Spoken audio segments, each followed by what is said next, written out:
Mga kapuso, ang pagpapakamatay po o suicide ay posibleng bunga ng depression. Ano nga ba ang mga senyales na posibleng dumaranas na ng depression ng isang tao? Kaugnay po niyan, makakausap natin ngayong umaga ang direktor ng Natasha Goulburn Foundation na si David Trilon at ang psychiatrist na si Dr. Renea. Good morning po. Hello. Alright, okay. Morning, Carol. Kahapon po ako mismo ay nasa Pampanga para i-follow up itong investigasyon na nangyari dito sa pagpapakamatay, shooting incident between the 13-year-old and the 16-year-old. Ako po ay nanay, so medyo sobrang nakakagulat para sa akin kung paano magagawa ng isang 13-year-old yung ganong klaseng pamamarel. And yung ganitong edad po ba, capable po ba, Doc, na magkaroon ng ganyang klaseng violent na streak?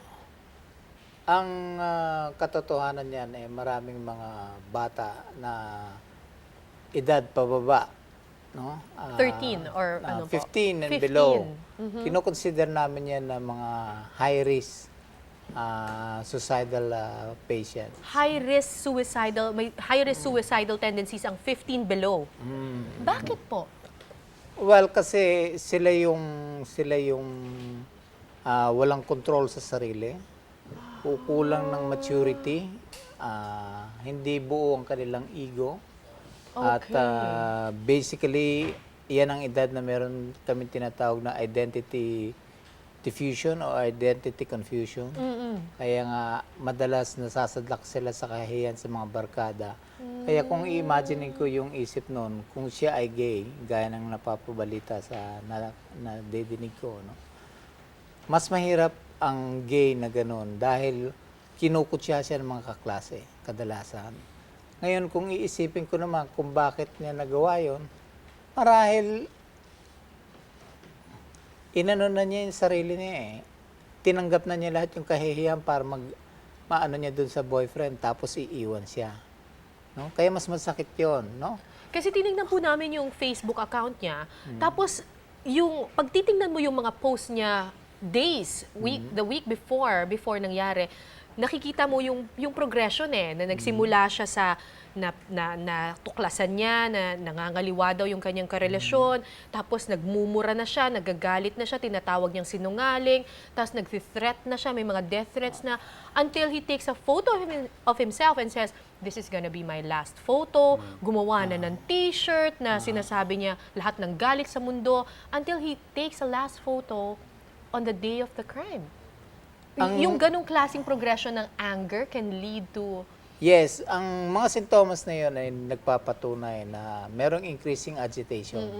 Ang isang individual na merong depression, pagka lalong nagagalit, lalo na doon sa kanyang pinapakay o tinutukoy, pagka tumitindi yung pagkagalit doon sa individual o kaya sa kanyang sarili, yun ang binabantayan namin. Dahil yan na pinaalalahanan na namin yung mga magulang, huwag niyong iiwan mag-isa yan. Wala na kayong ilalagay na lason sa bahay, walang lubid, walang kutsilyo, at lalo na walang barel sa bahay. Kasi pwede niyang patayin ang sarili niya. Oo, kasi minsan ang hindi ko maintindihan bakit yung mga magulang nagtatabi ng baril sa bahay na nandiyan lang sa mesa na nakikita. Dapat yung kinakandado. No? At para sa mga magulang, sana intindihin nyo na ang nakikita ko madalas sa aking practice, yung mga bata ngayon, wala nang pananalig sa Diyos. No? Isa sa mga pagkukulang na nakikita ko na magulang dyan, ang tawag ko doon ay spiritual lacune. Hindi na nagagabayan ng mga bata ngayon at ng lipunan na dapat ang mga bata nagdadasal, hindi sa mall. No? Dapat talaga doon sa simbahan. Pero sir, ang sinasabi niyo po, pwede siyang mag-lead to suicide, ang depression. Pero pwede ba yun mag-lead to killing another person? Ang tawag naman na yun doon, Kara, murder-suicide. Meaning, kung nakita niya yung boyfriend niya yun, papatay niya bago niya patayin sarili niya. No? Parang Romeo and binaril Juliet, niya, ganun. tapos saka siya magsusuicide. Parang makikita mo madalas yun na merong ganon, no? In fact, yung kanyang suicide note, I read it yesterday, ang suicide note niya nakasulat ay, "Handa na akong mamatay, makasama lamang si," tapos binanggit niya yung pangalan ng kanyang karelasyon. Oo. Ngayon, ang ano doon, ang isang pangyayari na yan, mapapaliwanag, no? Na yung suicide, pagpapaiksi ng buhay. Anong nangyari doon, it is a retroflex murder. No? Hindi niya mabaril yung kanya, hindi niya makita yung kanyang gustong barilin at patayin. Kaya ang ginagawa niya, tinutuunan lang sa sarili niya yung kanyang nais na mapatay niya yung boyfriend. No? At madalas yung mga edad na yan ang mga edad na yan, madalas ayaw nilang may nagsisinungaling. Ayaw nila 15 yan, may below. nagsisinungaling. 15 Ayaw and na below. nagsisinungaling. Ayaw na may nagsisinungaling sa kanila. Pag may betrayal, Oo, ma-hurt lalo ka na agad yan. ang ego nila. Kaya madalas nagkukulong sa kwarto yan. Yan ang mga sintomas ng mga nadidepress na bata. Huwag mo sasabihin. Tapos yung nanay, sasabihin doon sa asawa. Kaya madalas ang nangyayari, natutuluyan. No? Oo. Hindi naman dapat. Pero Okay. kasi, dapat ang inaalala nila, pag sinabi ng anak sa kanila, talagang huwag sasabihin kahit kanina man. Magkaroon ng sariling salita yung mga magulang na pagka ganun, o kaya kung halimbawa gusto niyang sabihin din sa mister, pilitin din sabihin sa mister na wag mo nang sabihin, wag mo nang pagalitan. Okay, David, kayo ay may foundation that tungkol sa depression and suicide. Bakit importanteng pag-usapan ng depression? Hindi ba kalungkutan lang yan? Well, just to clarify, hindi ko foundation to. I'm just Alright. the director. Okay. The head of the foundation is actually si Jeannie Goldborn. Goldborn, oo. Who suffered a loss in her family due to depression. And ang advocacy talaga ng foundation is to educate and to yan ang isang problema dito sa Philippines and in Asia in general. We reject na depression is a disease. Oo.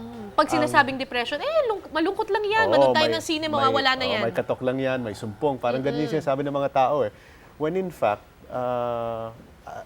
pag medyo advanced na yung stages of depression and it becomes clinical, it becomes very dangerous. Gano'ng karami ba ang depressed or nagsasuffer ng depression Depression sa sa Pilipinas? Well, according to the DOH, as of, isa pang mahirap since we don't really track depression, we don't have real stats. Statistics, The last one we had was in 2003 from the DOH, which is about 4.5 million. Although 4.5 million Filipinos. Yes, but I've actually attended talks where sinasabi nila na siguro up to 10% of the population may have depression-related symptoms. I mean, just to clarify, lahat naman talaga ng tao nadidepress. At one point in our lives, pag something severely, something affects us severely, nadidepress ka talaga. But most of us, nakaka-recover ka Lagpas. naman, nakakalampas ka naman dun sa depression mo. Pero yung iba talaga nagkakaroon ng downward spiral. Yun yung clinical depression? Yeah, well, that could become clinical depression. Okay. And at that point in time, kailangan talaga tulungan yung tao. Paano mo malalaman na ang isang tao ay malungkot lang, na pwede namang malagpasan, at isang tao na talagang depressed talaga at kailangan ng tulungan, kailangan na ng professional help? Gaya ng sabi ko sa'yo kanina, Kara, yung May symptoms depression, ba ito? kailangan nakikita mo malungkot yung bata o kaya Yes. yung individual, at least 2 linggo. Pag 2 linggo ng malungkot, Oo. Isa sa mga sintomas yun. magkaroon ka na ng magkaroon ka. Ayaw niya matulog o hindi makatulog, 2 linggo na. Pangalawa, walang ganang kumain. Yeah. Hindi sila makapag-concentrate. No? Yan ang mga sintomas niyan. Saka mabagal kumilos. Mabagal na mabagal. lethargic. Yes. Hindi, ang tawag namin doon, psychomotor retardation. Okay. Retarded yung movement. No? Tapos, pag nag-e-exam, laging bagsak. No? Yun ang isa sa mga So mapapansin sa mga estudyante. ulitin lang natin, Doc, kapag 2 Hindi linggo ng makatulog. malungkot, hindi makatulog, hindi makakain, walang focus, tapos yung mabagal kumilos, parang ayaw bumangon. Ayaw bumangon. Hindi, talaga mahirap bumangon ng depression. May depression talagang hindi makabangon. Parating nasa Kaya nga kwarto. yan, Palaging nasa kwarto. kaya nga yan madalas malalaman mo na eh.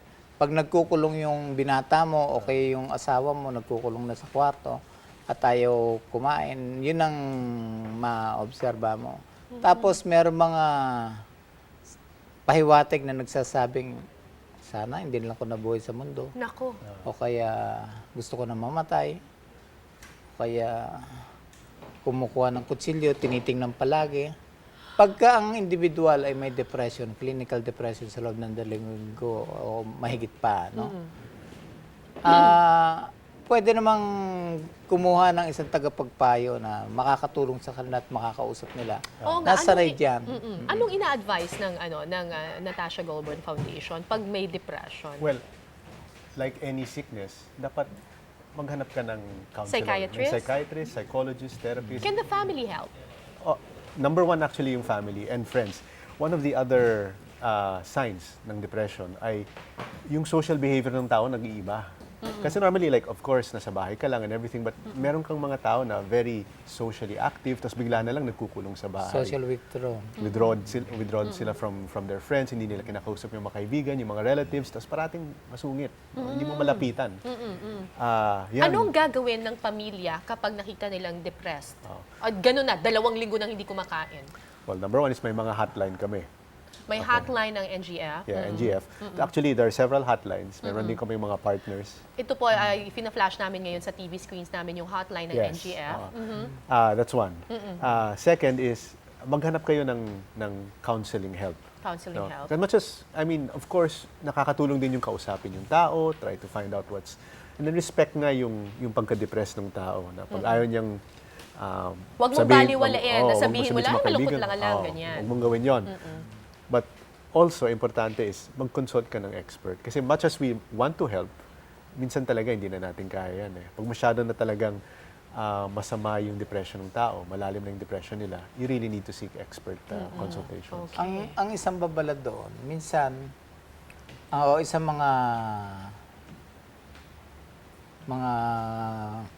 itatanong ng pamilya, yung usual na ginagawa na tuwan-tuwa siya, halimbawa manood ng TV, manood ng basketball.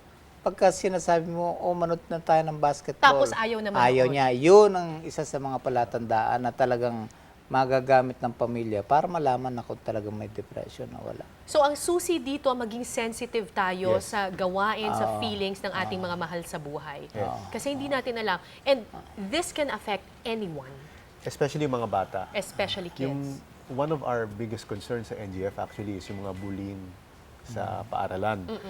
Yan yung sinasabi ni Doc kanina na napaka-high risk ang 15 and below. Because sa mga grade school and high schools ngayon, because of not just bullying in school, but ngayon meron na tayong online bullying. Na ang feeling talaga ng bata is aping-api siya, wala na siyang malapitan na kaibigan. Okay. And when confronted with that, meron ng mga cases worldwide na nagsusuicide. Pero doon din, sinasabi rin sa Facebook na magpapakamatay sila o may gagawin silang masama. So, yun Yun yung one of the greatest challenges ngayon. Okay. Maraming salamat po, David Rilon at saka Dr. Rene. At thank you very much for your time. Tandaan po mga magulang, maging sensitive po tayo sa mga bata. Ang risk age ay 15 and below. Ito yung edad na kailangan maging sensitibo tayo sa kanilang mga 45, feelings. eh. Sa matanda daw ay 45 45 and above. So, let's be very, very Madalas sensitive. hindi nila napapansin yan. Dahil akala nga nila matured. Kaya madalas completed suicidals are usually at the Okay. 45 years old and above. Alright. Thank you very much. Maraming salamat po. Marami po welcome. kaming natutunan sa umagang ito. Thank you. Thank you po.